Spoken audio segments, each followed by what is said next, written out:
Tu te promènes dans la forêt amazonienne. Tout à coup, tu aperçois un anaconda vert qui vient droit sur toi. Le serpent s'élance plus vite que tu ne peux réagir. Bientôt, son corps épais s'enroule autour de toi. Sa force est comparable à celle d'un éléphant assis sur ta poitrine.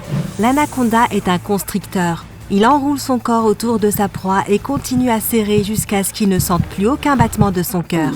En général, les animaux ne survivent pas à l'étreinte du serpent. Mais supposons que tu sois dans une combinaison de protection résistante et oxygénée et que tu parviennes à rester intact. Les mâchoires inférieures et supérieures du reptile sont maintenues ensemble par des ligaments extensibles. Cela permet au serpent d'ouvrir sa bouche à plus de 160 degrés. Chez les humains, cet angle est de 40 degrés au maximum. C'est pourquoi l'anaconda peut avaler quelque chose qui est bien plus gros que sa tête. Comme toi, par exemple. Le serpent commence à promener ses mâchoires sur ton corps en essayant de te faire descendre dans son œsophage, le tube qui relie sa bouche à son estomac. Heureusement, l'anaconda n'a de crocs que pour tenir sa proie, pas pour la mordre. Et ses crocs ne contiennent pas de venin. Pourtant, la vue qui s'offre à toi est terrifiante. La mâchoire supérieure est ornée de 4 rangées de dents pointant vers l'arrière. Cette forme de dents empêche les proies de sortir de la gueule du reptile. Et c'est bien humide ici. Les anacondas produisent beaucoup de salive. Ils ne peuvent pas mâcher leur nourriture et l'avaler est un processus beaucoup plus délicat que chez beaucoup d'autres animaux. Dans la bouche du serpent, plusieurs glandes produisent de la salive pour humidifier les aliments.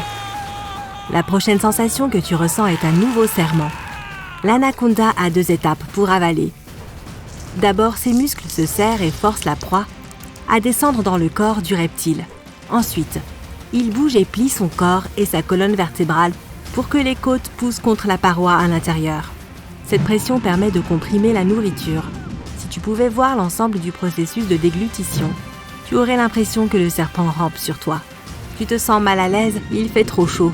Tu ne peux pas bouger un seul de tes membres et ton corps est constamment plié. Le reptile te fait entrer dans son estomac. Tu n'as pas de voisin. L'anaconda ne peut manger qu'une seule proie à la fois. Si tu pouvais le voir de l'extérieur, tu remarquerais que son estomac est massivement gonflé et qu'il a pris une forme humaine bien distincte. C'est parce que le serpent n'a pas de sternum. Ses côtes sont libres de mouvement et peuvent s'écarter. Une fois que tu es bien calé dans le serpent, tu sens le reptile bouger. Il cherche un endroit sûr pour te digérer. Les anacondas, comme tous les serpents, ont le sang froid. Ils ont besoin d'un endroit chaud pour accélérer leur métabolisme. Un serpent qui a froid aura de gros problèmes de digestion. L'estomac de l'anaconda produit des acides et des enzymes puissants qui dissolvent d'abord les choses les plus molles, puis les plus dures. Tes cheveux et tes ongles seraient les derniers à être complètement digérés. Si tu n'avais pas cette combinaison géniale pour te protéger, le serpent ne mettrait pas longtemps à t'assimiler. Tu deviendrais liquide. Tous les nutriments que ton corps contient alimenteraient les cellules du serpent et le reste serait évacué par la sortie en 1 mois environ. Et maintenant, la bonne nouvelle, l'anaconda ne souhaite absolument pas te manger. Tu es tout simplement trop gros et tu n'en vaux pas le risque. Ce processus rendrait le serpent lent, maladroit et vulnérable. Après t'avoir vu, le serpent aura probablement peur et s'enfuira. Ou bien il te serrera un bon coup pour se protéger.